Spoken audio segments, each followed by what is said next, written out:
रायगड जिल्ह्यामध्ये महाडमध्ये पूर सदृश्य परिस्थिती निर्माण झाली आहे। महाबळेश्वर पोलादपूर परिसरात कोसळणाऱ्या जोरदार पावसाने सावित्री नदीच्या पाणी पातळीत वाढ झाली आहे। केवळ 3 तासांत 3 मीटरनं पाणी पातळी वाढली आहे। त्यामुळे प्रशासनही सतर्क झालंय।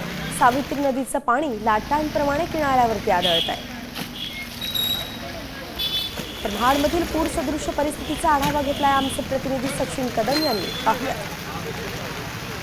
रायगड जिल्ह्याला आज पावसाचा रेड अलर्ट दिलेला आहे। त्यानंतर आपण जर का रायगडची काल रात्रीपासूनची परिस्थिती पाहिली तर रायगड जिल्ह्यामध्ये मोठ्या प्रमाणात पाऊस कोसळतोय आणि दक्षिण रायगडला पावसाने चांगलं झोडपून काढलेलं आहे। आपण आता सावित्री नदी किनारी आहोत। या ठिकाणी पाहिलं तर मोठ्या प्रमाणामध्ये सावित्री नदीच्या पाणी पातळीमध्ये वाढ झालेली आहे। आपण पाहू शकतो की ह्या ज्या ठिकाणी जो मीटर आहे सावित्री नदीचा तो देखील इशारा पातळी आता दाखवायला सुरुवात केलेली आहे। थोड्या वेळात इशारा पातळीपर्यंत पाणी जाईल। त्यानंतर आपण जर का परिस्थिती पाहिली तर सावित्री नदीचं जे पाणी आहे ते काठाच्या पायऱ्यांवरती अगदी लाटांप्रमाणे आपटताना दिसत आहे। एकंदरीत जर का आपण रायगड जिल्ह्यामधली परिस्थिती पाहिली तर रायगड जिल्हा आणि जो खेड परिसर आहे त्याजवळ परिसर आहे त्यामध्ये मोठ्या प्रमाणात पाणी झालेलं आहे, ज्याच्यामुळे पोलादपूरकडून वाहत येणारी सावित्री नदी आहे ती अगदी तुफान वाहत आहे। आणि आपण जर का आता रायगड महाड तालुक्यातली परिस्थिती पाहिली तर मोठ्या प्रमाणात जे महाडकर आहेत हे नदीवरती पाण्याची पातळी पाहण्याकरता जमा होताना दिसत आहेत। एकंदरीत काल रात्री पडलेल्या पावसानंतर रायगड जिल्ह्यामध्ये पूर सदृश्य परिस्थिती निर्माण झालेली आहे। त्यानंतर शाळांना देखील सुट्टी देण्यात आलेली आहे।